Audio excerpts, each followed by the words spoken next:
ஆச்சி கொழுக்கட்டை மாவு வந்தாச்சு.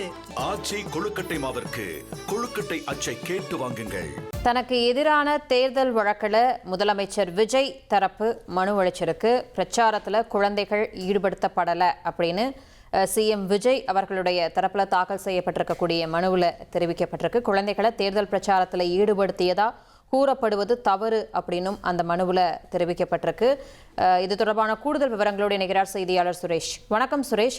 சிஎம் விஜய் அவர்கள் தரப்பில் தேர்தல் வழக்கில் அவர் தாக்கல் செஞ்சிருக்கக்கூடிய மனுவில் இடம்பெற்றிருக்கக்கூடிய முக்கிய அம்சங்கள் என்ன? விரிவான தகவல்களை பதிவு பண்ணுங்க. வணக்கம். திருச்சி கிழக்கு பெரம்பூர் தொகுதிகளில் வெற்றி பெற்றதை எதிர்த்து தாக்கல் செய்யப்பட்ட அந்த தேர்தல் வழக்கில் நிராகரிக்க வேண்டும் என்ற கோரிக்கையோட விஜய் தரப்புல சென்னை உயர்நீதிமன்றத்தில் மனு தாக்கல் செய்யப்பட்டிருக்குது.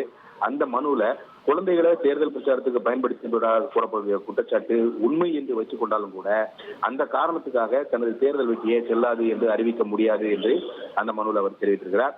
தேர்தல் தொடர்புடைய நடவடிக்கைகள்ல குழந்தைகளை பயன்படுத்த அரசியல் கட்சிகளுக்கு தடை விதித்து 2024 ஆண்டு பிப்ரவரி மாதம் தேர்தல் ஆணையம் பிறப்பித்த உத்தரவு என்பது மக்கள் பிரதிநிதித்துவ சட்டத்தின் கீழ் வெளியிடப்பட்டதா என்பதை தேர்தல் வழக்கு தாக்கல் செய்தவர்கள் நிரூபிக்கல.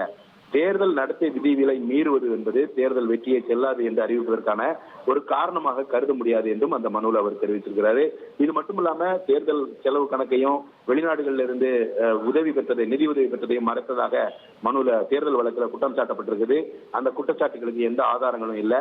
யார் செலவு செஞ்சாங்க, எப்போது பணம் வழங்கப்பட்டது என்ற விவரங்கள் எதுவும் அந்த தேர்தல் வழக்கில் சொல்லல என்ற ஒரு வாதத்தை மனுவில் விஜய் தரப்பில் முன்வைக்கப்பட்டிருக்குது. அது மட்டும் இல்லாம வழிபாட்டு தலங்கள்ல பிரச்சாரம் செய்ததாக கூறக்கூடிய குற்றச்சாட்டுகளுக்கும் ஆதாரங்கள் இல்லை என்று விஜய் தன்னுடைய அந்த நிராகரிப்பு மனுவில் தெரிவித்திருக்கிறார். நன்றி சுரேஷ், உங்களுடைய விரிவான தகவல்களுக்கு. ஆச்சி கொழுக்கட்டை மாவு வந்தாச்சு.